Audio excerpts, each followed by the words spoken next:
अच्छा जी, आज आपकी फर्स्ट क्लास है introduction to making money from TikTok. आज की क्लास में 4 इंपॉर्टेंट पॉइंट डिस्कस किए जाएंगे। सबसे पहला पॉइंट होगा क्रिएटिविटी बीटा प्रोग्राम या क्रिएटर फंड क्या चीज़ है। ठीक है, आप सबने सुना तो बस यही होगा कि क्रिएटिविटी बीटा प्रोग्राम मोनोटाइज होने वाला अकाउंट है या मोनोटाइज होने वाली टिकटॉक है। ठीक है, लेकिन यहाँ पे हमारे पास एक और प्रोग्राम भी आ जाता है जिसे हम क्रिएटर फंड कहते हैं। ठीक है, दोनों सेम प्रोग्राम है, कोई डिफरेंस नहीं है। क्रिएटिविटी बीटा प्रोग्राम और क्रिएटर फंड दोनों के दोनों सेम प्रोग्राम है, लेकिन ये कि कुछ कंट्रीज़ के अंदर टिकटॉक ने इसे क्रिएटर फंड के नाम से अनाउंस किया और कुछ कंट्रीज़ के अंदर इसे क्रिएटिविटी बीटा प्रोग्राम के नाम से अनाउंस किया।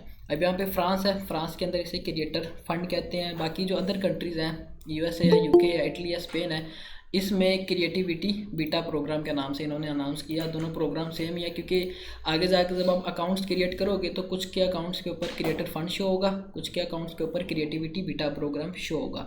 तो यह कि दोनों सेम ही है, कंफ्यूज होने वाली कोई बात नहीं है इसके अंदर।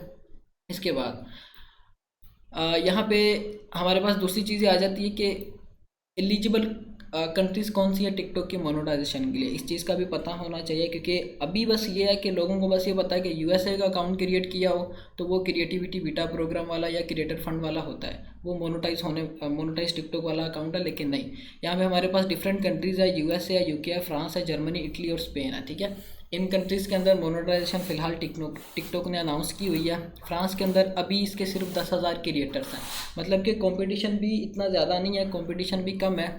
अभी टाइम है इस प्लेटफॉर्म की तरफ मूव ऑन करने का।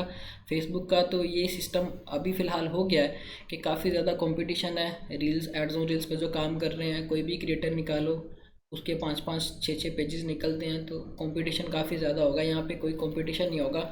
और जितनी भी चीज़ें मैं आपको ड्यूरिंग लेक्चर्स प्रोवाइड करूँगा वो सब आपने अपने तक ही रखनी है, क्योंकि इसके अंदर कुछ ऐसी चीज़ें भी होनी हैं। अगर वो आप स्पैम करते हो या दूसरों की हेल्प के थ्रू ही करते हो, मतलब कि आप अपने तरफ से तो माइंडसेट ये बनाया कि मैं इसकी हेल्प करना चाह रहा हूँ, लेकिन ये ना हो कि जिसकी आप हेल्प कर रहे हो वही आगे जाके इस चीज़ों को स्पैम कर दे। तो ये होगा कि फिर आप अपने पाँव पे खुद ही कुल्हाड़ी मारोगे। अपनी बताई हुई चीज़ें जो मैं आपको बताऊँगा वो आपने सिर्फ अपने तक ही रखनी। ठीक हो गया। अब यहाँ पे नेक्स्ट चीज़ आ जाती है हमारे पास, जो इनकी ऑफिशियल वेबसाइट है। इसमें इन्होंने बताया है कि आप किस तरह से एलिजिबल हो सकती हो क्रिएटिविटी बीटा प्रोग्राम या क्रिएटर फंड के लिए। ठीक है, ये जो फर्स्ट पॉइंट इन्होंने लिखा हुआ, creator will need at least 100K authentic video views in last 30 days to be eligible to the program of creator fund. मतलब कि जैसे फेसबुक के ऊपर है कि 60 दिन के बाद आपका वॉच टाइम ड्रॉप हो जाता है, वैसे ही यहाँ पे है कि 1 मंथ के बाद जो आपके 1 लाख व्यूज़ कंसीडर हुए होने हैं वो भी ड्रॉप हो जाने हैं। इसका जो क्राइटेरिया फ़िलहाल इस तरह का कि जैसे फेसबुक के ऊपर रील बोनस का क्राइटेरिया था, उसी तरह का क्राइटेरिया यहाँ पे आपके 1 लाख व्यूज़ कंप्लीट होंगे, आप इस प्रोग्राम के लिए एलिजिबल हो जाओगे। 10,000 फॉलोअर्स कंप्लीट करते हो, आप मोनेटाइजेशन के लिए अप्लाई कर सकते हो। ठीक है, ये चीज़ है। इसके बाद दूसरा पॉइंट इन्होंने ये मेंशन किया हुआ है, सिर्फ मेन इंपॉर्टेंट पॉइंट्स में हाईलाइट करूँगा। दूसरा पॉइंट इन्होंने ये बताया कि क्रिएटिविटी बीटा प्रोग्राम अभी अपनी अर्लियर स्टेजेस के अंदर है, मतलब कि इस प्लेटफॉर्म के ऊपर अभी कॉपीराइट वाला इतना कोई चक्कर नहीं है। ठीक है, आप इस प्लेटफॉर्म पे किस तरह की वीडियोस या किस तरह के क्रिएटर्स फाइंड करके लगा सकते हो, वो सारी चीज़ें मैं आगे थर्ड क्लास के अंदर बताऊंगा, अकाउंट के कंटेंट फाइंडिंग के अंदर। ठीक है, उसके अंदर आपको सारी चीज़ें क्लियर हो जाएंगी कि हमने कंटेंट कहाँ से लेना है, किस तरह से उसे एडिट करना है, किस तरह से आगे अपलोड करना है। उससे प्रीवियस क्लास में आपको इस चीज़ का आइडिया हो जाएगा कि हमने अकाउंट किस तरह से क्रिएट करना है, क्रिएटिविटी बीटा प्रोग्राम वाला मैनेज कैसे करना है, कौन कौन सी चीज़ें हैं जो कि हमारा आईपी स्पैम कर देती हैं। सारी चीज़ें अगली क्लास के अंदर होगी। फर्स्ट क्लास है इंट्रोडक्शन बेस्ड पे कि क्या नॉलेज है जो कि आपको होनी चाहिए इस प्रोग्राम के रेलिवेंट। ठीक है, नेक्स्ट पॉइंट इन्होंने ये बताया हुआ है कि किस तरह के क्रिएटर या किस तरह की कम्युनिटी इस प्रोग्राम के लिए एलिजिबल है और कौन कौन सी सबसे हाईली रिकमेंडेड निशीज हैं टिकटॉक के ऊपर। सबसे पहले हमारे पास इन्होंने ये चीज़ बताई हुई है कि कैट्स ऑफ कॉमेडियंस, मतलब कि अब टिकटॉक एंटरटेनमेंट वाला प्लेटफॉर्म है, लोग यहाँ पे सिर्फ एंटरटेन होने के लिए आते हैं या अपनी वीडियोस को अपलोड करते हैं, लोगों को एंटरटेन कर, मतलब कि सही एंटरटेनमेंट वाला प्लेटफॉर्म है ये। तो सबसे ज़्यादा यहाँ पे जो क्रेज़ है वो कॉमेडी का है। ठीक है, कॉमेडी सबसे ज़्यादा टिकटॉक के ऊपर।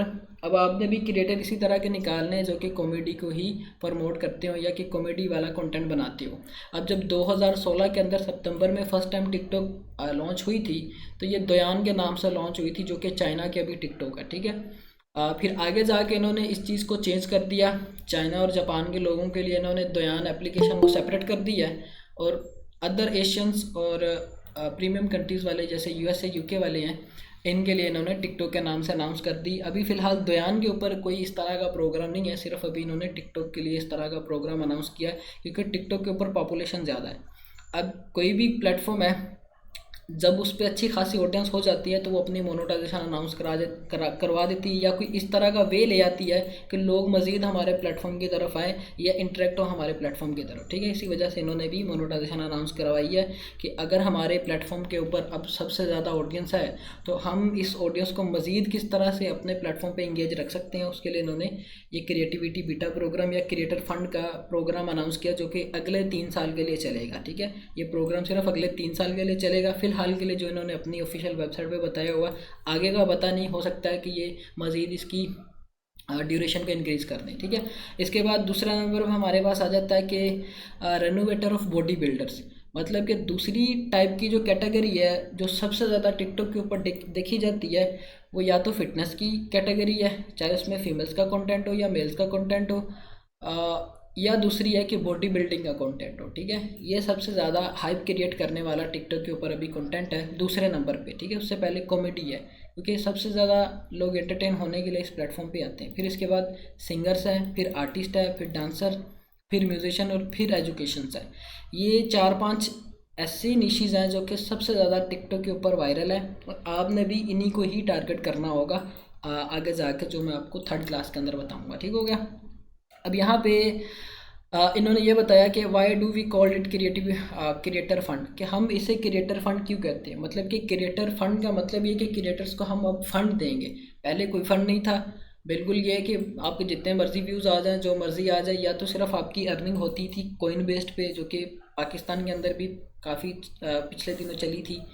उसका तो ये हिसाब था कि भाई आपने कॉइन्स आपके जितने होने थे, फिर उस हिसाब से उन्होंने आपको अर्निंग कन्वर्ट करके देनी थी। लेकिन ये एक सेपरेट चीज़ है, ये मोनेटाइजेशन की तरह है। ये जैसे यूट्यूब और फेसबुक है, उसी तरह आपका क्राइटेरिया कंप्लीट होगा, आपकी वीडियोज़ के ऊपर आपको अर्निंग होगी, ठीक है। तो ये सारी चीज़ें इस तरह से होंगी। फिर इस तरह नेक्स्ट पॉइंट उन्होंने बताया कि why have you start a creator fund, कि आपको क्यों ये स्टार्ट करना चाहिए, कि ये प्रोग्राम आपको क्यों ज्वाइन करना चाहिए। ये मेन चीज़ कहने का मकसद यही है कि इस प्लेटफॉर्म के ऊपर सबसे ज़्यादा ऑडियंस है, अभी सबसे ज़्यादा एक्टिव ऑडियंस है। जो पाकिस्तान के अंदर एसईओ का एक्सपर्ट बंदा है, उसने बोला कि किसी टाइम पे फेसबुक के ऊपर सबसे ज़्यादा ऑडियंस होती थी यंग जनरेशन की, लेकिन अभी वो सारी मूव ऑन हो गई है टिकटॉक के ऊपर। टिकटॉक के ऊपर अभी सबसे ज़्यादा जो ऑडियंस है वो 16 साल की एज वाली है, ठीक है। और 16 साल की एज वाली कौन कौन सी चीज़ें देखना पसंद करती हैं, आप सब मैच्योर, आप सबको पता है कि किस तरह की निशीज़ हैं जो कि हम इनको अगर दिखाना चाहें तो हमारी वीडियोस के ऊपर व्यूज़ आ जाते हैं। सबसे ज़्यादा ये खुद के ऊपर, मतलब कि या तो अगर वो पैसों के रेलिवेंट या मनी मेकिंग के रेलिवेंट कंटेंट है आपका, तो वो सबसे ज़्यादा वायरल जा सकता है। या 16 साल के जो लोग होते हैं, उनका ये होता है कि वो अभी ग्रूम हो रहे होते हैं, तो उनको किस तरह से ग्रूम करना या किस तरह की वो चीज़ें देखना पसंद करते हैं ग्रूम होने के लिए अपनी, चाहे वो फिटनेस हो, चाहे वो मनी मेकिंग हो, चाहे वो हेल्थ केयर हो, कोई किसी किस्म का हो, तो उस सब को इंटरेक्ट करने के लिए इन निशेज़ को आपको फॉलो करना पड़ेगा, ठीक है। 16 साल की ऑडियंस सबसे ज़्यादा है, फिर उसके बाद 18 से 24 साल की ऑडियंस सबसे ज़्यादा है, फिर आ गई 24 से 35 साल की ऑडियंस सबसे ज़्यादा है, ठीक है। 3rd नंबर पे हमारे पास ये ऑडियंस है।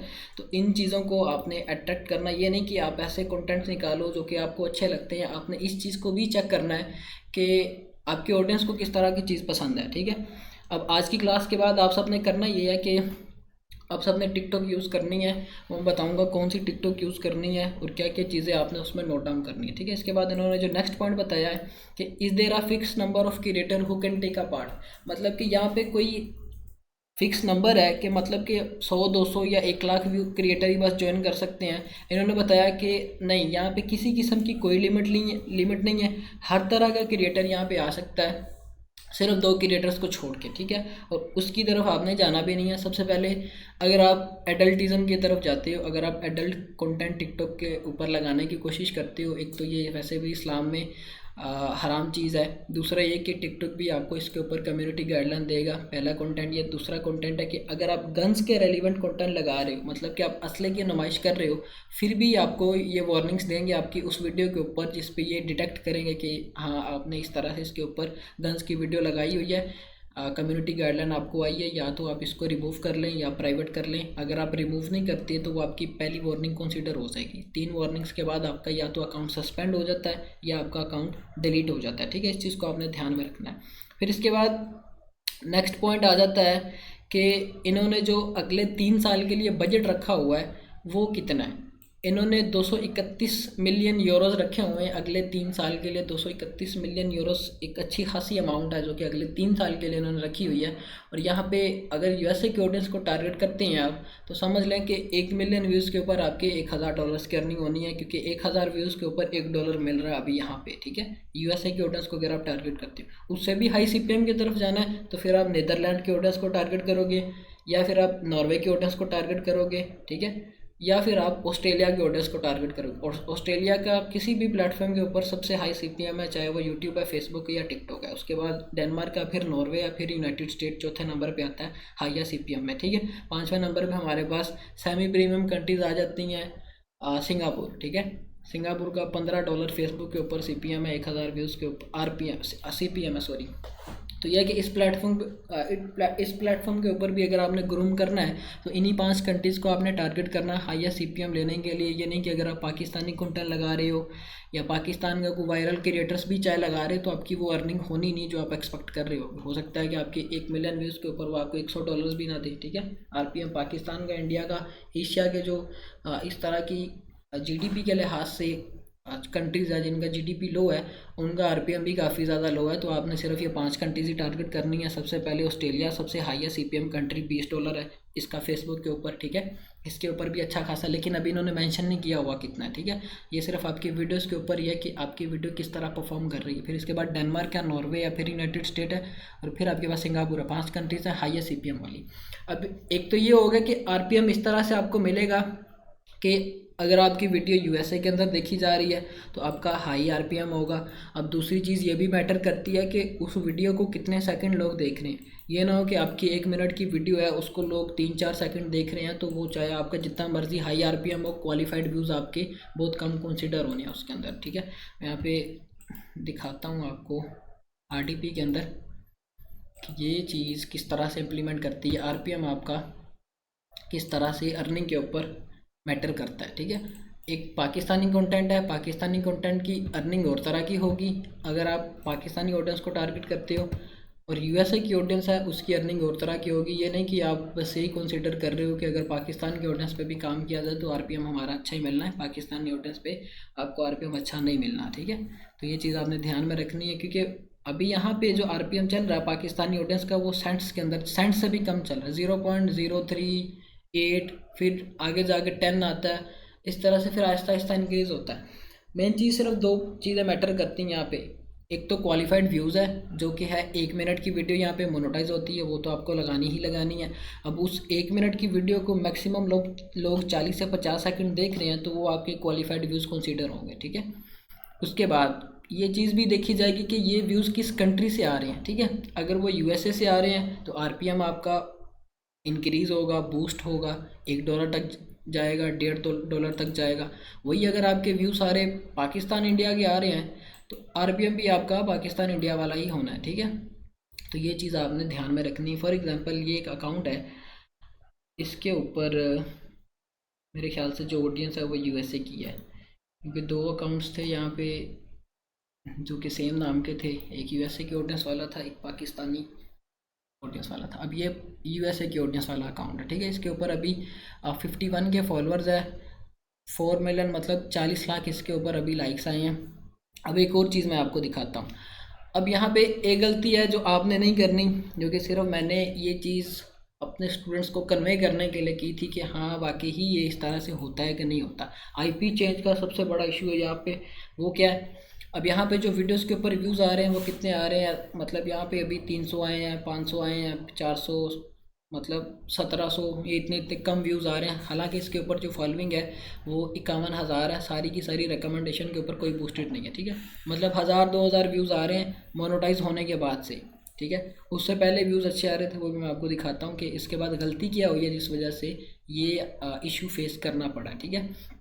इशू ये फेस करना पड़ा है कि पहले ये अकाउंट, इस अकाउंट की सारी मैनेजमेंट हो रही थी आरडीपी के अंदर से, ठीक है। जैसे ही इसका आईपी चेंज हुआ है, इसको लॉगिन किया पाकिस्तानी आईपी के ऊपर, चाहे वो वीपीएन लगा के आप करते हो, चाहे वो आप जो दूसरी एप्लीकेशन है अनलॉक ऑल रीजन वाली उसके थ्रू करते हो, तो आईपी चेंज होगा, अकाउंट आपका फ्रीज हो जाना, चाहे जितनी मर्जी आपकी ऑडियंस हो। अब यहाँ पे कितने व्यूज़ आ रहे हैं? 10,000 10,000 10,000, ये सारे व्यूज़ आ रहे थे मोनेटाइज होने के बाद से, जब इसका आईपी चेंज नहीं हुआ था। जब इसको लॉगिन किया गया मोबाइल के अंदर, सारी रीच इसकी डाउन हो गई और व्यूज़ आना भी बंद हो गए, ठीक है। मोनेटाइज होने से पहले इसकी रीच क्या थी वो भी मैं आपको दिखाता हूँ। मोनेटाइज होने से पहले इसकी रीच ये चेक करें। इस वीडियो के ऊपर 30 मिलियन व्यूज़ है, इस वीडियो के ऊपर 1.1 मिलियन व्यूज़ है, जो कि मैंने अपनी प्रोफाइल पे वीडियो शेयर की थी, उसके ऊपर भी मैंने बताया था।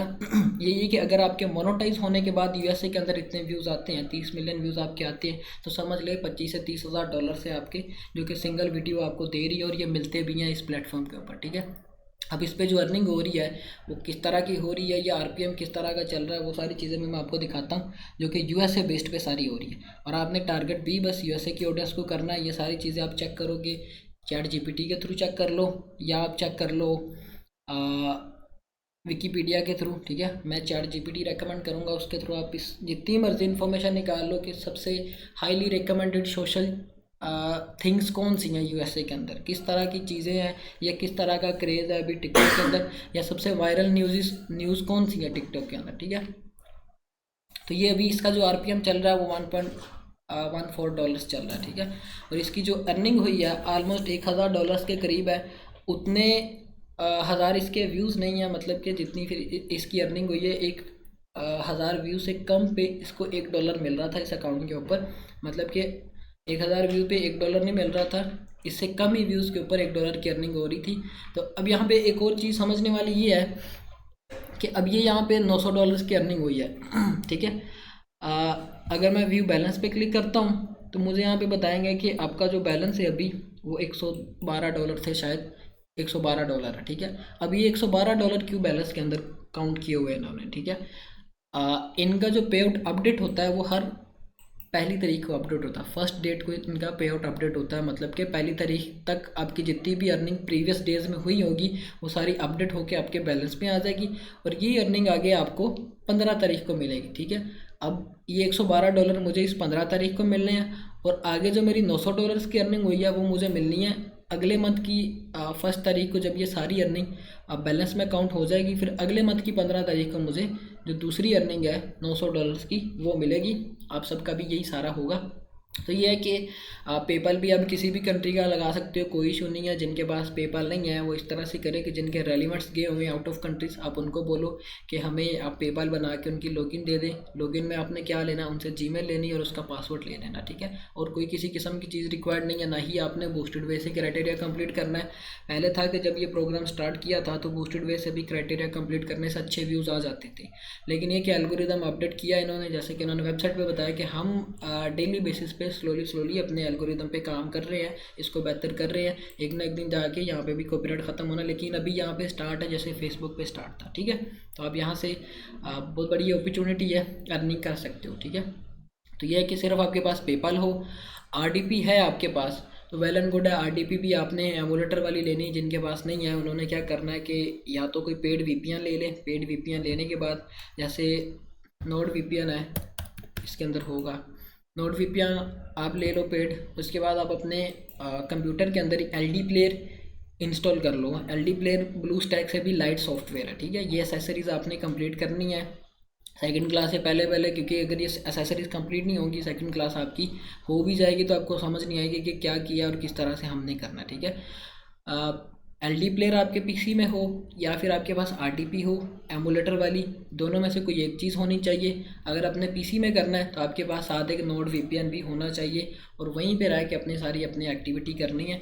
नोड वीपीएन भी कोई स्पैम वाला नहीं लेना, के लोग जो सेल करते हैं वो या तो टेलीग्राम से उठा के आपको देते हैं या आपको वो देते हैं फेक वेबसाइट से उठा के। वो कुछ देर चलता है, उसके बाद 1-2 दिन चला, उसके बाद उसने बंद हो जाना। फिर जो जिससे आपने वीपीएन लिया है वो आपकी बात भी नहीं सुनता, ठीक है। तो ये चीज़ आपने अपनी एसेसरीज कंप्लीट करनी है।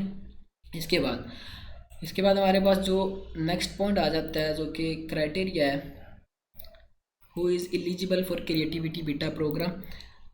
कंट्रीज़ कौन कौन सी हैं? USA, UK, France, Italy, Spain, ठीक है। ये आपकी कंट्रीज़ हैं जिनके अंदर आपकी मोनेटाइजेशन एलिजिबल है। आप इन कंट्रीज़ के आईपी पे रह के अपना अकाउंट क्रिएट करोगे क्रिएटिविटी बीटा प्रोग्राम वाला, जो कि मैं नेक्स्ट क्लास में बताऊंगा। उसके बाद आपके अकाउंट के ऊपर 18 साल से ऊपर की डेट होनी चाहिए। यहाँ पे एक चीज़ आपने ध्यान में रखनी है कि जो जीमेल्स आप यूज़ करोगे उनकी डेट ऑफ बर्थ और आपके अकाउंट की डेट ऑफ बर्थ सेम होनी चाहिए, ठीक है।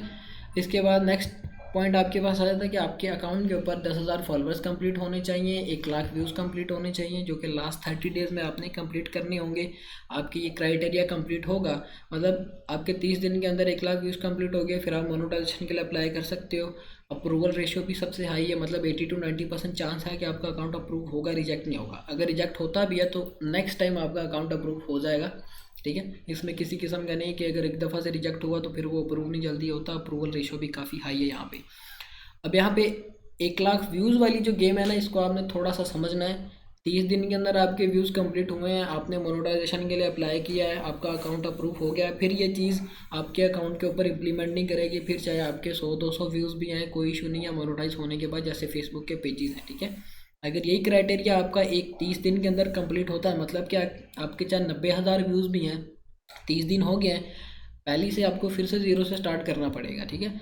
अब यहाँ पे नेक्स्ट पॉइंट आपके पास है कि आपने कम्युनिटी गाइडलाइंस के अगेंस्ट कंटेंट अपलोड नहीं करना है। ये चीज़ों ने इन्होंने अपनी वेबसाइट पे बार बार बताई हुई है, लेकिन यहाँ पे फ़िलहाल के लिए कोई किसी किस्म का कॉपीराइट का इशू नहीं है। आप टिकटॉक के क्रिएटर्स को उठा के टिकटॉक पे भी लगा सकते हो, कैसे लगाना है वो सारी चीज़ें नेक्स्ट क्लासेस जो होंगी उनके अंदर आपको मैं बताऊँगा, सारी चीज़ें आपको क्लियर हो जाएंगी, ठीक है।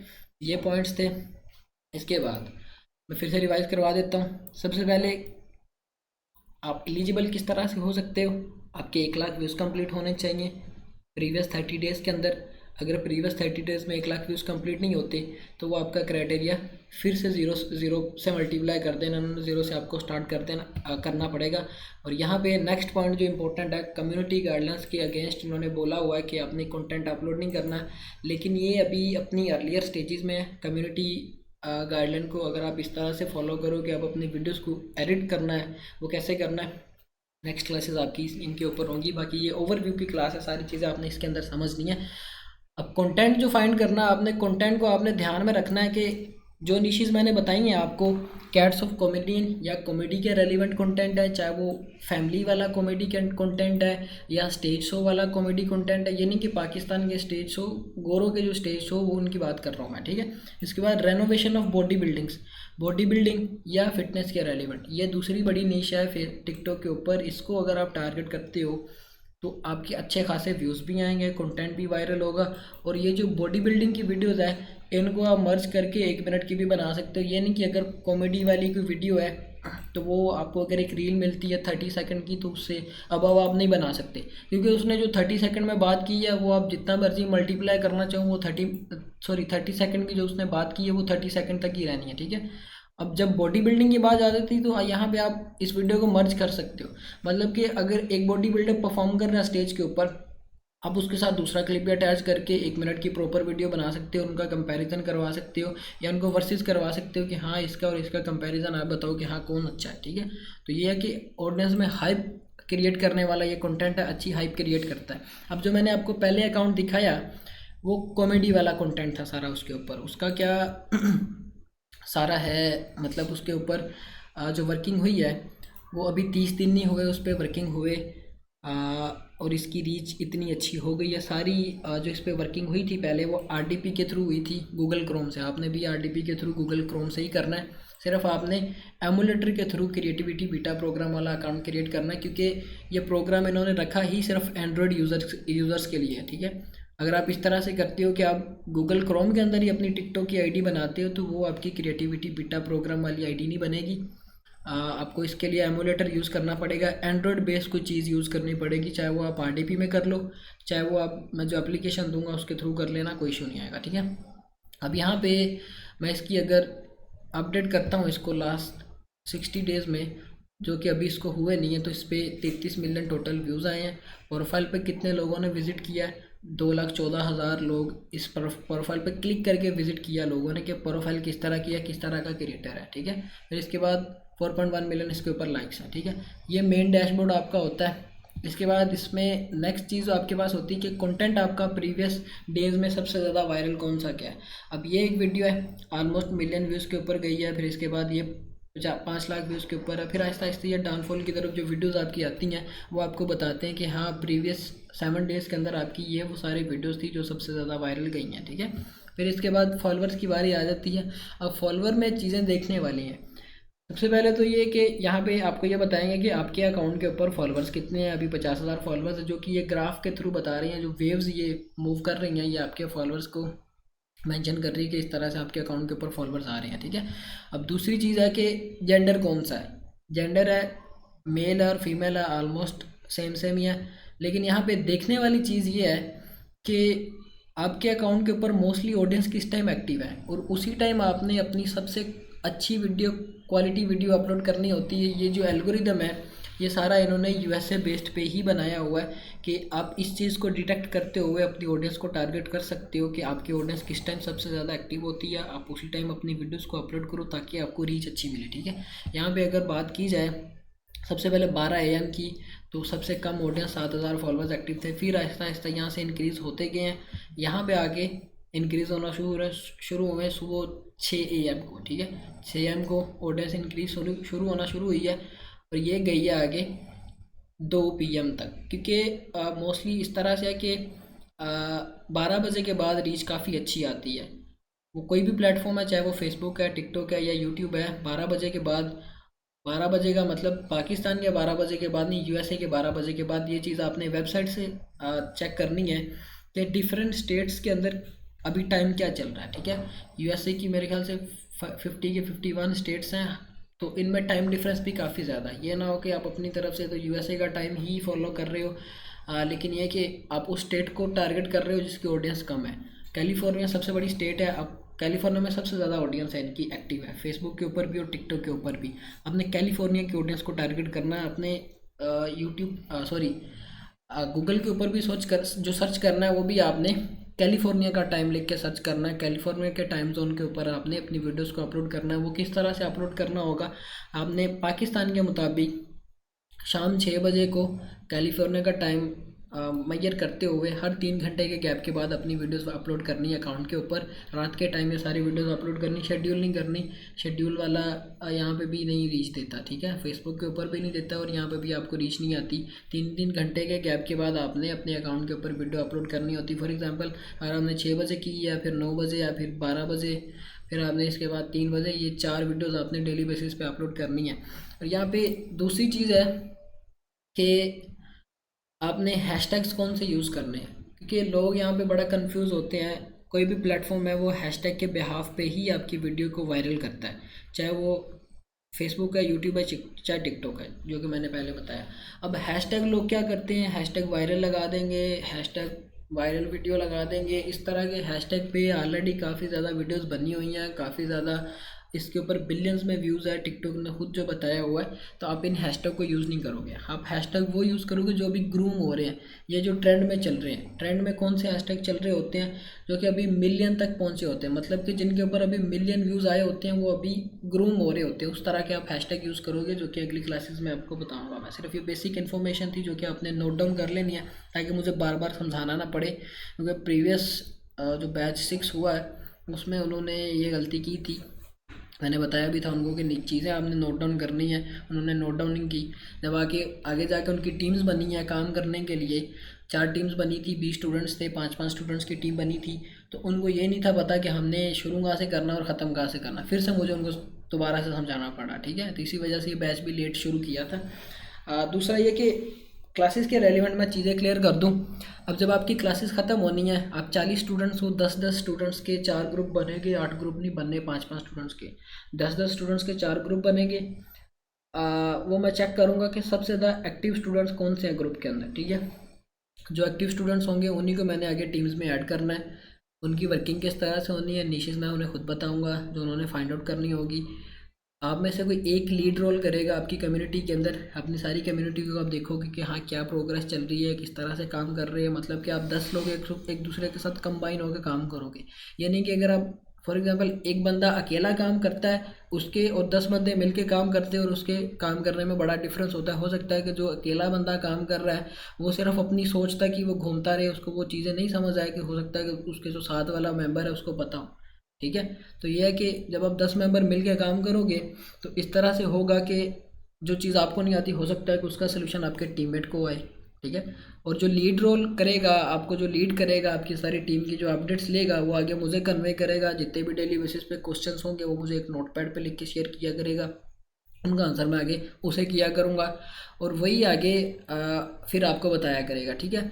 क्योंकि अभी इस तरह से कि मेरी व्हाट्सएप पे काफ़ी ज़्यादा मैसेजेस आते हैं तो मैं सिर्फ अभी ग्रुप्स को ही देखता हूँ कि ग्रुप के अंदर क्या एक्टिविटी हो रही है। अगर आप पर्सनली मुझे मैसेज करोगे तो हो सकता है कि मेरी नज़रों के सामने आ भी जाए तो मैं देखूँ ना, क्योंकि पर्सनली ये ऑलरेडी काफ़ी ज़्यादा मैसेज है। तो मैंने अभी जो कम्युनिटीज़ बनी है मैंने उनको देखना है कि हाँ अभी कम्युनिटी के अंदर क्या काम हो रहा है, ठीक है। कम्युनिटी के अंदर जो आपका क्वेश्चन होगा मेरी नज़र के सामने आया तो मैं उसका लाजमी से रिप्लाई करूँगा। अगर वही क्वेश्चन आप प्राइवेट भी कर रहे हो ग्रुप में भी कर रहे हो तो फिर वो सही से नहीं काम करेगा, ठीक है। तो ये समझ लो कि मुझे भी परेशान करने वाली बात और ख़ुद को भी परेशान करने वाली बात है। तो आज की क्लास के बाद आपकी कम्युनिटी मैं ओपन कर दूँगा, आपके जितने भी क्वेश्चंस होंगे आप उसमें करोगे। कल का जो आपका टास्क है वो ये है कि आपने अपनी एसेसरीज कंप्लीट करनी है। या तो आप आरटीपी ले लो एमुलेटर वाली, या फिर आप वीपीएन ले लोगे, पेड नोड वीपीएन ले लो और अपने पीसी में काम कर लो एलडी प्लेयर के थ्रू, क्योंकि ये लाइट सॉफ्टवेयर है, मोस्टली लो एंड पीसीस के ऊपर भी चल जाता है। सारी अपलोडिंग भी आप यहीं से करोगे, ठीक है। आज की क्लास ख़त्म होगी। अब जिनके जो क्वेश्चंस हैं वो वन बाय वन आप हैंड रेज करके कर सकते हो, ठीक है। जी उसामा, क्या क्वेश्चन आपका?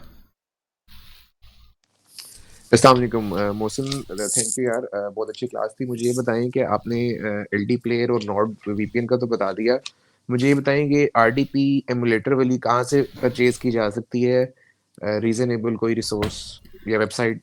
ऐसा मैं आपको आपके ग्रुप के अंदर ही नंबर शेयर कर दूंगा, क्योंकि अगर आप वेबसाइट से बाय करते हो चाहे वो जैन वाले हैं वो आपको या तो शेयर दे देंगे या प्राइवेट भी आप ले लेते हो तो वो आपको तंग काफ़ी ज़्यादा करती है, वो अच्छे से नहीं चलती। अब ये जो मैं यूज़ कर रहा हूँ 8 GB 8 कोर की आरडीपी 5,000 रुपये की 5500 रुपये की मुझे तो दे रहा था, लेकिन अभी उसने रेट अपडेट किए हैं। मैं उसको बोलूँगा जो मेरा सेलर है कि भाई ये मेरी कम्युनिटी के स्टूडेंट्स हैं, इनको आपने कम प्राइस पे देनी है। 6,000 रुपये तक कोशिश करवाऊँगा कि मैं करवा दूँ, ठीक है, कोई इशू नहीं है।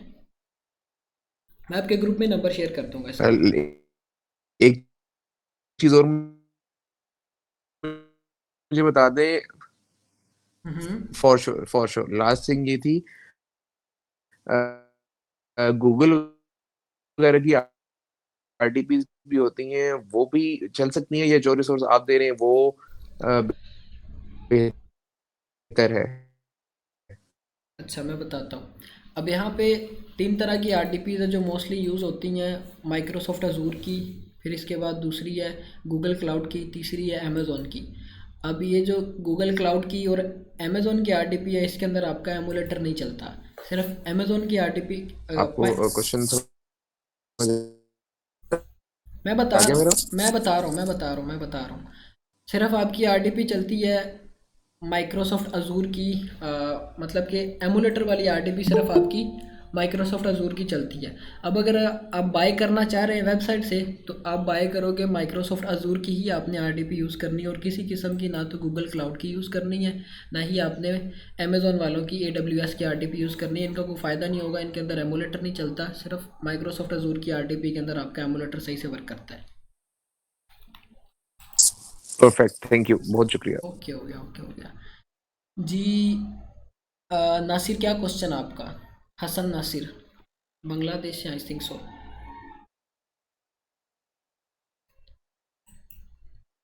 सर जी मेरा क्वेश्चन है, हम्म। मैं जब आरडीपी यूज करूंगा, आरडीपी कुछ दिन बाद तो रिन्यू होता है बा दूसरा आरडीपी लेना पड़ता है, तो उस टाइम पे जो आईपी चेंज होगा इससे व्यूज का फ्रीज होने का चांस है कि नहीं? अच्छा, अब यहाँ पे जो आप आरडीपीज लेते हो वो लेते हो सिर्फ 30 डे यूज़ वाली है जो रिप्लेसमेंट देते हैं 25 दिन की। आप आरडीपी लो रीन्यूएबल, ठीक है। रीन्यूएबल आरडीपी का ये कि आपने उसके अंदर जो भी वर्किंग की होती है, मतलब आपने प्रीवियस 30 डेज में उसमें जितनी भी आईडीज़ लॉगिन की है या जितने भी अकाउंट्स पे काम कर रहे हो, 30 दिन के बाद जब आप रीन्यू करवाओगे तो वो वहीं से उसी आईपी को आगे कंटिन्यू करके देगा, आपको आरडीपी चेंज करके नहीं देगा। इससे आपका आईपी चेंज नहीं होगा, ठीक है। ठीक है। और दूसरी बात है, आप हम्म। जो कम्युनिटी इशू का एक एडल्ट कंटेंट बोला और दूसरी जो कंटेंट बोला वो मेरे को क्लियरली नहीं आया, तो वो किया था। गन्स का कंटेंट मतलब बंदूकों वाला कंटेंट।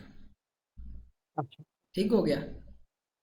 ठीक है सर। ओके ठीक ओके। हो गया। अच्छा, सदीम आरडीपी की सर्विस कैसी है? नहीं यार, मैंने बोला भी है कि ये सर्विस प्रोवाइड जो करते हैं वेबसाइट्स पे, इनसे ना लें। आपको ये जो मैं स्पेसिफिक पर्सन दूंगा आप उससे आरडीपी ले लो, या आप सिर्फ नोड वीपीएन के थ्रू अपने पीसी से काम कर लो, क्योंकि ये जो वेबसाइट्स हैं ये आपको बड़ा तंग करती हैं। आपकी प्राइवेसी भी लीक हो सकती है, इस चीज़ की मैं फिर आगे जिम्मेदारी नहीं लूँगा।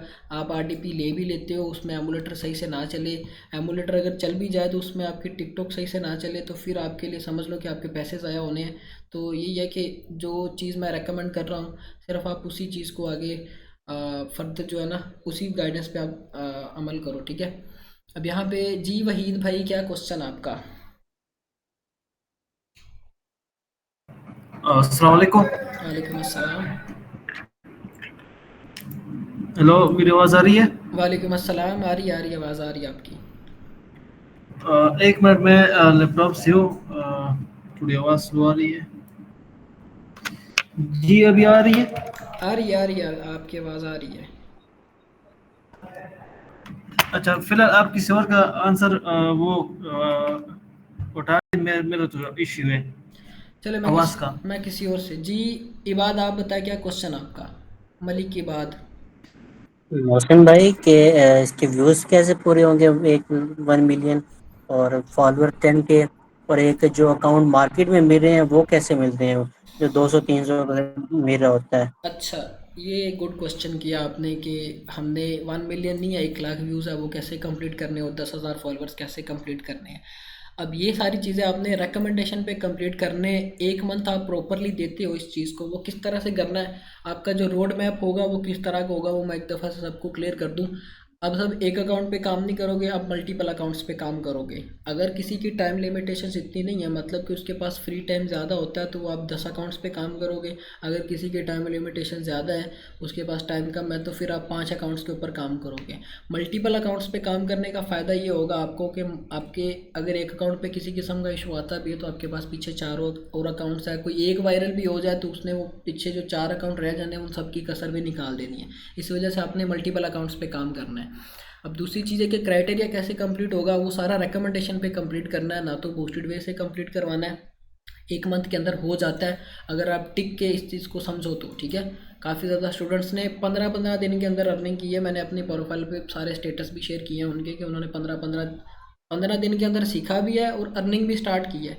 तो सिर्फ ये आपके टाइम देने पे है, चीज़ों को समझने पे है। मुझसे पूछेंगे, मैं 10 बार पूछेंगे, मैं 10 बार बताऊंगा, लेकिन करना आपने खुद है। जब तक आप करेंगे नहीं तब तक आपके ना तो व्यूज़ कंप्लीट होने हैं ना ही फॉलोअर्स कंप्लीट होने हैं। फिर बात आ जाती है बूस्टेड की तरफ, वो आपने लेने नहीं है, अकाउंट आपका बिल्कुल फ्रीज हो जाता है, ठीक है। दूसरा ये कि अब जो मार्केट से जो अकाउंट मिलते हैं उनके थ्रू काम कर सकते हैं कि नहीं कर सकते। मार्केट में भी डिफरेंट तरह के अकाउंट्स होते हैं, एक लो रीच अकाउंट्स होते हैं, एक हाई रीच अकाउंट्स होते हैं, ठीक है। अब ये जो हाई रीच अकाउंट है ये मैंने कल जो इजाज़ अहमद ने पोस्ट की थी उसके पोस्ट के नीचे मैंने एक कमेंट किया था कि ये इतना आसान नहीं है जितना आप लोगों को बता रहे हो। ये वाकई इतना आसान नहीं है, जो लोग समझ रहे हैं कि सबसे ज़्यादा अगर अर्निंग हो रही है तो ये सबसे ज़्यादा आसान भी है, ठीक है। तो उसने, मैं फिर मेरी पोस्ट के नीचे फिर एक पर्सन ने बोला कि हमें बताएं किस तरह से काम किया जाए। मैंने उसको रिप्लाई करना चाहा कि हाँ यार आप ये सारी स्ट्रेटजी फॉलो करो। उन्होंने बोला था कि सब ने अपना हिस्सा डाला है सिखाने में। मैंने भी अपनी प्रोफाइल पे काफ़ी ज़्यादा वीडियो शेयर की हैं। वैसे भी मैं कुछ इंपॉर्टेंट गाइडेंस थी जो मैं देना चाह रहा था, लेकिन इजाज़ अहमद ने पता नहीं किस वजह से मुझे ब्लॉक कर दिया। शायद मैं कुछ बताना चाह रहा था या मैंने उस बात कुछ इस तरह की कर दी थी जो उसको लग गई है। तो ये है कि अब यहाँ पे 2 तरह के अकाउंट्स होते हैं। एक है हाई रीच अकाउंट, एक है लो रीच अकाउंट। लो रीच अकाउंट कौन से होते हैं? जो लोग बनाते हैं, एक एप्लीकेशन है टिकटॉक अनलॉक ऑल रीजन, उसके साथ प्लगइन मिलता है, ठीक है।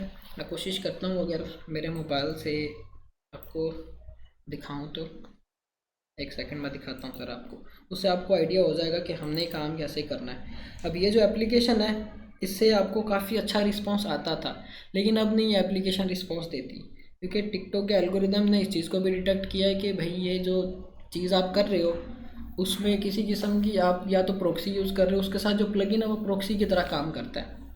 मैं ये मीटिंग ज्वाइन करता हूँ अपने मोबाइल से, फिर मैं आपको दिखाता हूँ।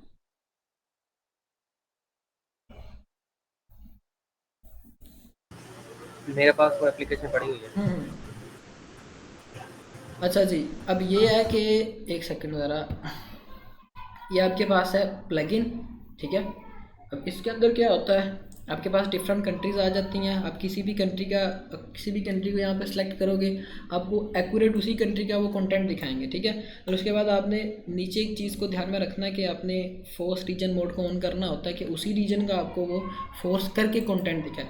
फिर उसके बाद उसी की टिकटॉक आपने चलानी होती, जो मैंने अभी आपको अकाउंट दिखाया, वो इस टिकटॉक के अंदर मैंने लॉगिन किया था सिर्फ ये चीज़ चेक करने के लिए कि आईपी पे वाकई ही इस तरह से असर पड़ता है, ताकि मैं ये राइट गाइडेंस अपने स्टूडेंट्स को कन्वे करूँ, तो वाकई ही ये चीज़ इम्पेक्ट करती है। अगर आप अपना आईपी चेंज करते हो तो आपकी रीच बिल्कुल ही डेड हो जाती है, ठीक है। अकाउंट आपने जो बाय करने हैं वो मैं फिर से एक दफ़ा क्लियर करूँ, अकाउंट हाई रीच मिलते हैं, मुझे भी काफ़ी कम मिले थे एक वियतनामी दोस्त से। मैं पता करूँगा, अगर तो वो सेलर एग्री हुआ तो उससे मैं उसका नंबर आपको शेयर कर दूँगा, या तो आप उसे यूएसडीटी में पे कर देना, या फिर मैं कोई एक्सचेंजर दे दूँगा। वो मेरे ख्याल से पता नहीं, अब मुझे तब अकाउंट दिया था उसने एक 400 रुपये का, ठीक है। हाई रीच अकाउंट होते हैं, उसके ऊपर बैलेंस भी साथ शो करते हैं कि ये आपका बैलेंस है, ठीक है। तो वो अकाउंट और दूसरे जो ये स्पैम वाले बनाते हैं उनमें बड़ा डिफरेंस होता है। तो मार्केट से अगर आप किसी दूसरे से ये 200-300 का अकाउंट बाय करते हो तो वो समझ लो डेड अकाउंट है, वो फ़ायदा नहीं है उनको बाय करने का। अगर बाय करने भी है तो वो हाई रीच वाले अकाउंट बाय करो या खुद बनाओ, ठीक है। जिसने हाई रीच वाले बाय करने हुए, मैं एक दफ़ा से बात करूँगा कि यार मेरे स्टूडेंट्स हैं तो करो थोड़ा सा कुछ, तो 5-5 10-10 अगर होते हुए तो आप सब ले लेना उससे, ठीक है। हॉटमेल पर अकाउंट करें तो कोई इशू सर नहीं। वन बाय वन यार, मैंने बोला तो है 1 बाय 1। एक सेकंड, नंबर ही नहीं आ रहा हमारा। मैं बताता हूँ यार, नंबर आएगा, टेंशन क्यों लेते हो। अगर मीटिंग ख़त्म होती भी है तो मैं दोबारा से ज्वाइन करवा के सबके क्वेश्चंस लूँगा, ठीक है। हॉटमेल पे भी अकाउंट बन जाता है और आउटलुक मेल पे भी आपका अकाउंट बन जाता है, ठीक है। अब यहाँ पे सकलैन, आप बताएं क्या क्वेश्चन आपका, जल्दी जल्दी से फिर क्वेश्चंस लेते हैं क्योंकि बंदे काले पड़ रही हैं। जी सकलैन, क्या मोहसिन क्वेश्चन? भाई थोड़ी ना थोड़ा सा अस्सलाम ना वालेकुम। समराइज। 1 बाय 1 जी सकलैन बोलें। अस्सलाम वालेकुम मोहसिन भाई, क्वेश्चन बस ये है कि जो पेड वीपीएन है तो हम्म, सिर्फ नोड ही यूज करना है, वो सर्फशैक या विंडसर्फ कोई भी यूज कर सकता है? कोई भी यूज़ कर सकते हो, कोई इशू नहीं आएगा आपको, ठीक है, चाहे वो नोड है बस चाहे ठीक है, सब्सक्राइब। जी बहुत शुक्रिया। जी बाबर, क्या क्वेश्चन आपका, आप बताएं। मोहसिन भाई थोड़ा समराइज कर देना रोड में फर्स्ट बाय फर्स्ट, थोड़ा सा मैं मैं ये आपकी स्टार्ट कम्युनिटी से। कम्युनिटी के अंदर आपकी मैं वॉइस कर दूंगा, आप उसको सुन लेना, आपको सारी चीज़ें फिर क्लियर हो जाएंगी। नहीं तो आप दोबारा से क्लास देख लेना, रिकॉर्डेड फॉर्म में भी मिलेगी, सारी चीज़ें क्लियर हो जाएंगी आपको, ठीक है। Okay sir. जी हैदर अली, क्या क्वेश्चन आपका? अस्सलाम वालेकुम। आवाज़ आ रही है मेरी? वालेकुम अस्सलाम, आ रही है आवाज़ आपकी। जी मुझे ये पूछना था कि एक तो ये एलडी प्लेयर का आपने बताया था, ये एलडी प्लेयर का मुझे समझ नहीं आया था, इसका आप बता दीजिएगा। और जो पेपैल हमने यूज़ करना है, अगर ये हम बनवाना खुद अपना बनाना चाहें तो क्या यूकेएलटीडी वगैरह के थ्रू हम बना सकते हैं? अच्छा, अब यहाँ पे एल डी प्लेयर का ये है कि ये आपके एंड्रॉयड की तरह काम करता है जैसे आपका ब्लू स्टैक है, ठीक है। ब्लू स्टैक भी आपको एंड्रॉयड बेस चीज़ें प्रोवाइड करता है और एल डी प्लेयर भी। लेकिन L D player light software है। नेक्स्ट क्लास जो अकाउंट क्रिएशन की होगी, मैं दोनों से आपको अकाउंट क्रिएट करके भी बता दूंगा और दोनों के यूजेस किस तरह के हैं और किस तरह करना है वो सारी चीज़ें भी समझा दूंगा। और अगर खुद का पेपल बनाना है, आप यूके की बिल्कुल एलटीडी पे बनवा सकते हो। लेकिन ये है कि अब आपके पेपल के अंदर एलटीडी की जो एक्यूरेट चीज़ें हैं, एक्यूरेट एड्रेस है, वो सारी चीज़ें आपने इनपुट करनी होती हैं। अगर आप थोड़ा सा भी इसके अंदर चेंजेस करते हो तो जब आपकी अमाउंट आती है पेपल के अंदर, फिर जब आपकी अमाउंट आएगी, बड़ी अमाउंट आएगी, तो वो वेरिफिकेशंस करेंगे। जब डिटेल मैच नहीं होगी तो आपको कभी भी वो आपकी पेमेंट रिलीज़ नहीं करेंगे, ठीक है। तो ये चीज़ को ध्यान में रखते हुए आपने अपना पेपल क्रिएट करवाना है। अच्छा, पेपैल किसी भी कंट्री का हो सकता है? बिल्कुल किसी भी कंट्री का आप यूज़ कर सकते हो, कोई इशू नहीं आएगा। आपकी तरफ से क्या रिकमेंडेड है, मतलब कि हम किस तरह से फिर इस्तेमाल करें पेपैल का? पेपैल ये कि मैंने बोला कि अगर आपका कोई रेलिवेंट है आउट ऑफ कंट्री, आपका ऑथेंटिक पर्सन है वहाँ पे, तो आप उसको बोलो कि वो आपको पेपैल एक क्रिएट करके दे दे, नंबर के ऊपर पेपैल की लॉगिन आगे आपको दे दे, ठीक है। वो मैं रेकमेंड करूँगा। अगर आप अपनी एलएलसी या एलटीडी पे करते हो, एक्यूरेट डिटेल पे बनाते हो, तो फिर कोई इशू नहीं है, उस पर आप बनवा सकते हो। जी बिलाल अहमद, क्या क्वेश्चन आपका?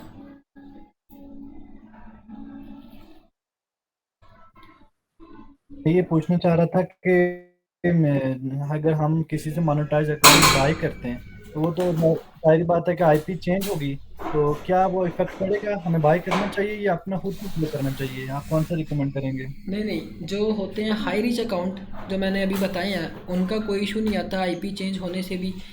अगर आप दूसरे अकाउंट बाय करते हो, ये जो मार्केट में ग्रुप्स के अंदर 2-2, 300 रुपए के दे रहे हैं, उनके चेंज होने से आपको प्रॉब्लम फेस करना पड़ती है, ठीक है। ये जो मैं भी अभी अकाउंट यूज़ कर रहा हूँ वो हाई रिच वाला अकाउंट है। वो बोलता है इसको हाई रिच, या पता नहीं अब किस कैटेगरी का अकाउंट है ये। तो ये अगर आप यूज़ करते हो फिर कोई इशू नहीं आएगा। लेकिन मार्केट में जो भी मिल रहे हैं तो उनमें पाकिस्तानी आइडियंस होती है, जिस तरह जून एलिया वगैरह इस तरह की उनकी पोएट्री के रिलेटेड उन्होंने बनाए होते हैं। तो फिर जाहिर बात है हम उनका कंटेंट भी चेंज करेंगे, नाम भी चेंज करेंगे, फिर उनको हम यूएस से ऑडियंस टारगेट करेंगे, तो क्या आसान होगा? मैंने बताया तो है कि पाकिस्तान की ऑडियंस के ये जो मार्केट वाले सेल कर रहे हैं उसके अंदर वो सारा पाकिस्तान का आईपी लगा होता है। पाकिस्तान की ऑडियंस ही आपको दिखानी है। जो मैंने आपको अकाउंट बताए हैं उनके अंदर आपको पाकिस्तान की ऑडियंस नहीं आएगी, ठीक है। ये चीज़ें मैटर करती हैं, लेकिन ये आहिस्ता आहिस्ता आपको आगे जाके समझ हो जाएंगे। इस तरह से आप कंफ्यूज हो जाएंगे अगर आप अभी इस तरह से मिक्सअप करना शुरू हो जाएंगे। जब आपकी अकाउंट क्रिएशन की क्लास होगी उसके अंदर आपको चीज़ें क्लियर हो जाएंगी, ठीक है। ठीक है, तो अगर नहीं हम अपना अकाउंट बना के तो बूस्टेड जो फॉलोवर हम ले सकते हैं, तो वो काउंट होते हैं कि नहीं होते हैं? वो काउंट होते हैं लेकिन उसका कोई फ़ायदा नहीं है, उससे आपका अकाउंट फ्रीज हो कंपेन जाता चला है। के आपका अकाउंट फ्रीज हो जाता है उससे। जो कंपेन चलाते हैं मैं वही एजेंसी जो बता रहा हूँ क्रिएट मैं करती वही है, तो बता वो रहा हूँ मैं वही बता रहा हूँ कैंपेन चला के चाहे आप ले लो चाहे आप वेबसाइट से ले लो, दोनों से आपका अकाउंट फ्रीज हो जाता है, आपकी फॉलोइंग आ जाती है। कैंपेन चला के अगर आप फॉलोअर्स लेते हो, पाकिस्तान के फॉलोअर्स आएंगे, सारा पाकिस्तान का कंटेंट आएगा, ठीक है। और अगर आप यूएसए के फॉलोअर्स लगवाते हो तो उसकी कॉस्ट आपको काफ़ी ज़्यादा आती है, $200-250 आपके 10,000 फॉलोअर्स के ऊपर लग जाते हैं। ठीक है, बहुत शुक्रिया। ठीक हो गया जी। एमडी सालेह अहमद, क्या क्वेश्चन आपका? भाई मेरा क्वेश्चन ये है कि आपने कहा आरडीपी से और वीपीएन से अकाउंट मैनेज कर सकता है। मेरा क्वेश्चन है कि मैं प्रॉक्सी से अकाउंट मैनेज कर सकता हूँ क्या? बिल्कुल। और दूसरी मेरी क्वेश्चन है, एक आरडीपी तो एक ही आईपी होते हैं, एक आरडीपी से कितना टिकटॉक अकाउंट मैनेज कर सकता है? हाँ, सबसे पहली चीज़ आ जाती है कि वीपीएन की जगह पे अगर आप प्रॉक्सी यूज़ करती तो वो आपके लिए उससे भी ज़्यादा फ़ायदेमंद चीज़ है, ठीक है। प्रॉक्सी से आपका बिल्कुल भी नहीं होता कि आपका आईपी चेंज होगा, क्योंकि वो आपके पीसी के डीएनएस में लगती है। और दूसरे कि एक आईपी पे रह के आप मल्टीपल अकाउंट्स मैनेज कर सकते हो। आरडीपी में चाहे तो आप 100 अकाउंट मैनेज करो, मैं अभी 20 अकाउंट मैनेज कर रहा हूँ, मेरी टीम मैनेज कर रही है। डिफरेंट आरडीपीज़ के अंदर मल्टीपल अकाउंट्स, कोई इशू नहीं आएगा आपको। मल्टीपल अकाउंट्स पे आप एक आरडीपी या एक आईपी पे रह के काम कर सकते हो। ठीक हो गया जी। बख्तावर अली, क्या क्वेश्चन आपका?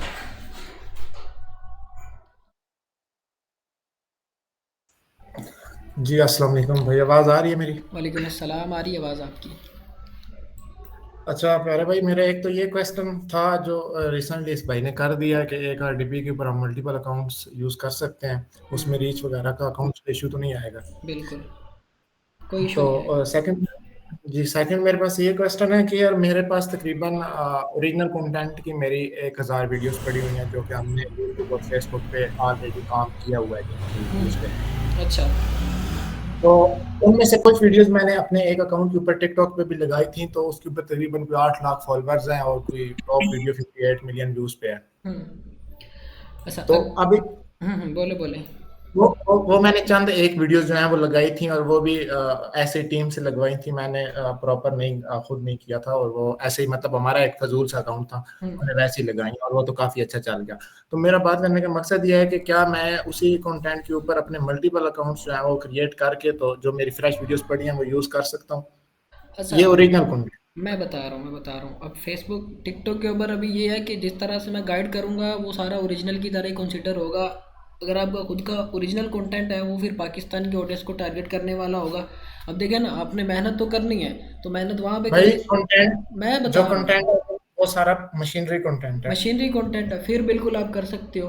अगर प्रीमियम कंट्रीज को टारगेट करने वाला कंटेंट है तो फिर आप कर सकते हो, कोई इशू नहीं आएगा। यार वो टोटल मेकिंग कंटेंट है फैक्ट्रीज का, ठीक वो है। मुझे आप पर्सनली शेयर कर देना ना, मैं चेक करके बता दूंगा, क्योंकि इस तरह से सही से ना मुझे समझ आनी है ना आपसे सही समझाया जाना है। ठीक हो गया? सही हो गया, सही हो गया। और सेकंड क्वेश्चन ये है कि आप मुझे ये बताते चलें कि मैक्सिमम हमने अपने एक अकाउंट को कितना टाइम देना है, अगर उस तक वो नहीं चलता तो हम उसे लीव करके नेक्स्ट पे शिफ्ट होते बिल्कुल, ये भी अच्छा क्वेश्चन हैं। किया। नॉर्मली हम कर तो मल्टीपल अकाउंट्स पे रहे होंगे काम, बिल्कुल। लेकिन बाद में मैंने ऐसे लोग देखे हैं ना, मैंने फेसबुक के अंदर कोर्स करवाया था तो उसमें एक लड़के ने, मैंने बाद में जब देखा तो 3 महीने के बाद वो लड़कों ने जो फर्स्ट टाइम पेजेस बनाए थे उन्हीं को घसीट रहे हैं। इस वजह से मैं बता रहा हूँ, बिल्कुल ही अच्छा क्वेश्चन किया आपने।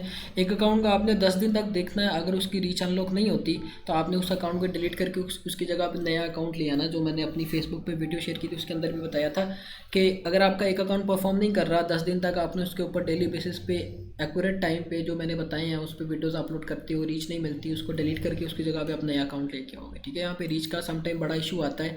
कुछ अकाउंट्स के ऊपर आपकी इतनी अच्छी रीच आ जाती है कि आपने एक्सपेक्ट नहीं की होती है, और कुछ अकाउंट्स के ऊपर आपकी रीच आती नहीं है। ठीक है? जिस पे रीच नहीं आएगी आपने उसको डिलीट करके उसकी जगह पे नया अकाउंट लेके आना है। ठीक हो गया? चलें, सही है। और इसके अलावा मैंने चंद एक पोस्ट आपकी भी मेरे ख्याल में एक पोस्ट देखी थी और चंद एक पोस्ट और भी देखी हैं कि जब आप अकाउंट क्रिएट कर रहे हो तब आपने डेट ऑफ बर्थ और नाम जो है वो सेम रखना है। बिल्कुल। तो अब मुझे ये चीज समझ नहीं आ रही, जब हम मल्टीपल अकाउंट्स क्रिएट करेंगे तो क्या हम मल्टीपल अकाउंट्स के ऊपर सेम नाम एक ही रखेंगे? ये देखिए या ना, उन ये मैं बताता हूँ कल आपकी क्लास होगी, उसके अंदर सारी चीज़ें आपको पता चल जाएंगी, बस परेशान ना हो आप। ठीक हो गया? चलें, सही है, थैंक ओके, यू। हो गया। अच्छा जी, यहाँ पे शारिक क्या क्वेश्चन आपका, जो ये कह रहे कि हमारी बारी कब आनी है? आपका क्वेश्चन ले लेते हैं पहले। अस्सलाम वालेकुम सर। वालेकुम अस्सलाम। सर शुक्रिया, आपने बारी दी हमें। जी जी। सर मेरा क्वेश्चन ये था, मैं फेसबुक पे काम करता हूँ, मेरे पास नोड वीपीएन है, तो ये एलडी क्लाउड का क्या सिस्टम होगा, थोड़ा समझा दें। ये बाय करना पड़ेगा या? अच्छा, अगर आपके पास नोड पेड वीपीएन है तो कोई इशू नहीं है। कल आपकी क्लास होनी है अकाउंट क्रिएशन के ऊपर, कल नहीं परसों होनी है। कल आपने अपनी एसेसरीज कंप्लीट करनी है, परसों आपकी क्लास होगी। उसके अंदर मैं आपको पहले तो आरटीपी के अंदर अकाउंट क्रिएट करना बताऊंगा, फिर उसके बाद आपने एलडी प्लेयर कैसे यूज़ करना है, उसके अंदर अकाउंट कैसे क्रिएट करना है वो भी बताऊंगा। ठीक है? दोनों वेज बताऊंगा आपको। तो सर ये बाय करना पड़ेगा? नोड वीपीएन आपको बाय करना पड़ेगा, एलडी प्लेयर फ्री है। ठीक है सर, नोड वीपीएन तो है हमारे पास, बस बस फिर एलडी प्लेयर। बस ठीक है, वो फिर इंस्टॉल कर लीजिएगा आप। ठीक हो ठीक गया? है सर, ठीक जी है सर। उमेर, क्या क्वेश्चन आपका? अच्छा, आपका रेलिवेंट स्पेन में है, लैपटॉप टीम व्यूवर के थ्रू अगर आप एक्सेस आपको मिलती है तो आप वहाँ से अपनी सारी मैनेजमेंट कर सकते हो। चाहे वो टिकटॉक की है, जैसे आप मैं आरडीपी यूज़ कर रहा हूँ उसी तरह से आप उसके अंदर या तो ब्लू स्टैक कर लो या एलडी प्लेयर कर लो। ये भी आप मुझे पर्सनली बताना, मैं आपको सारी चीज़ें गाइड कर दूंगा। ठीक हो गया जी? पर व्हाट्सएप ग्रुप को ओपन रख सकते हैं ताकि एक दूसरे मैं की कर हेल्प हो दूंगा, जाए। मैं ये आज की क्लास के बाद आपका ग्रुप ओपन हो जाएगा। जी जैनली, क्या क्वेश्चन आपका? मीटिंग एंड होने वाली है वैसे भी। सर मेरा यही क्वेश्चन था कि किस टाइम हम अगर आरडीपी में एक ही एमुलेटर के अंदर एक अकाउंट लॉगिन करते हैं, हम मल्टीपल अकाउंट वो मैं एक आंसर कैसे करता हूँ लॉगिन आपको होंगे? ग्रुप के अंदर, मीटिंग एंड हो रही, मैं आंसर करता हूँ ग्रुप में।